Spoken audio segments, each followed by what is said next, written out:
Hi everybody, we are Live Free and RV.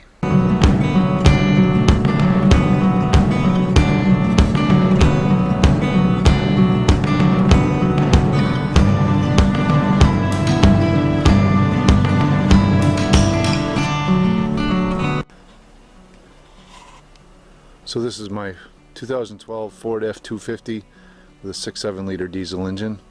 And I just wanted to take a minute to show you the auxiliary fuel tank I have in the back of the truck. So let's check it out. So I went on Craigslist and I looked up auxiliary fuel tanks. And I found this little number from a guy nearby who said he wanted $100 for it or some fishing tackle. So I literally traded him 2 fishing poles that I had, ocean rods, for this tank. And it had the spout already on it. It did not have any of the holes in the top for the gauge or the pickup tube or the vent. And on the bottom underneath was a inch and a quarter OD piece of pipe for feeding an engine. But I just capped it off, and so I have the blocks of wood under it. Because of that piece of tubing under there that's all welded on, I just capped it off and then added these 2 pieces of wood, and they were dead level with the truck. But what I found was I was leaving a lot of fuel in the tank unused, so I turned one end up 90 degrees so that it jacks this end up just a little bit. If you look, you can kind of see a slant. There's more of a gap here than there is up there. So anyways, that just puts all the fuel in the corner there, at least a little bit. And I got it down to about 6 gallons. I think it's called ullage, where that much fuel just is never used. I think I'd like to do something a little different. But anyways, I drilled holes in the top and put some bulkhead fittings for the brass. And Napa had the fuel gauge sending unit with a gauge. I got silicone all over it, and I got this wire molding for it to cover up the tubing. Just goes right in the hole that was already there. I did not drill any holes in the truck. It just passes through. There's the wires. So let me get underneath and I'll show you what I got going on underneath. So I have some hoses that come across from the top for fill and vent. They come down and go inside the truck. Now when I come down in here, I got a flashlight on it all. I got a hose that comes into the inline filter that I got from Napa for $40 or $50. Comes through, hits a ball valve, just in case I can shut it off if there's a problem. And then it goes through a oil burner filter assembly that I have mounted on unistrut and split ring hangers that I made that hold it in place. Very real rigid. So just beyond that is the solenoid valve next in line, and then from the solenoid it goes into the filler neck. And if you look right there, you can see the 2 brass fittings. I actually cut the hose to the on the filler neck and put in a coupling, but before I put it in, I drilled it and tapped it with pipe thread so that I could screw in these fittings. So there's one at 5 o'clock or so, and that's the fill, that's the fuel in, and then the one up there at about 1 o'clock is the vent back to the tank. So and then you can see that it just goes uphill from there, so if any fuel gets in there, it just drains back out. And so what I found was that I actually had to open my fill cap when I filled the tank. I needed to do that to properly let it vent. Here's inside the truck. I ran the wires up through the firewall. Ford trucks have upfitter switches, and so I got 4 upfitter switches here, and I put it on number 4. So I turn the switch on.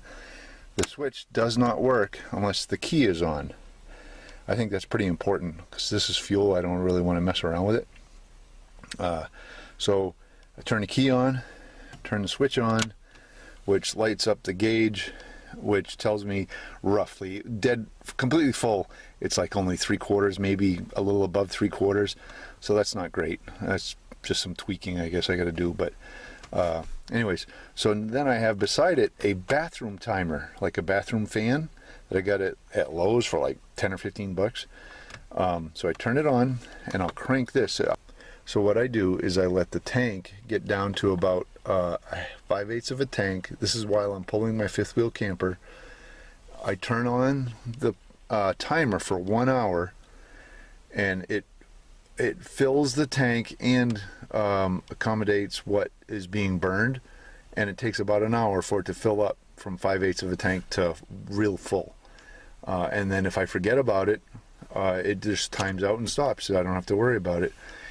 If I turn the key off, everything stops, and you know, the light on the gauge will light up telling me that this is all on, reminding me, you know, just a visual reminder that it's on, so I can just turn it off when I'm done. So it's pretty cool. It actually works good. I'll put the key in and I'll show you.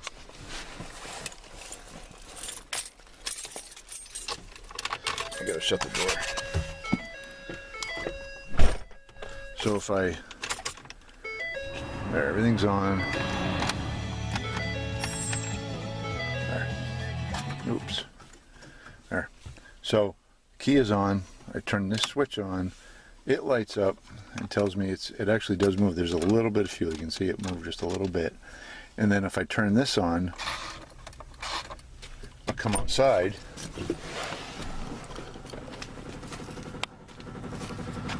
And it's just pumping away. It's empty right now, so it's loud. But when it's full of fuel, it's very quiet. So it's pumping right through the filter, through the solenoid, and it's filling up the tank. And like I said, it's not normally that loud. It's just that it's empty. So yeah, that's my deal. That's my my little onboard refueling station.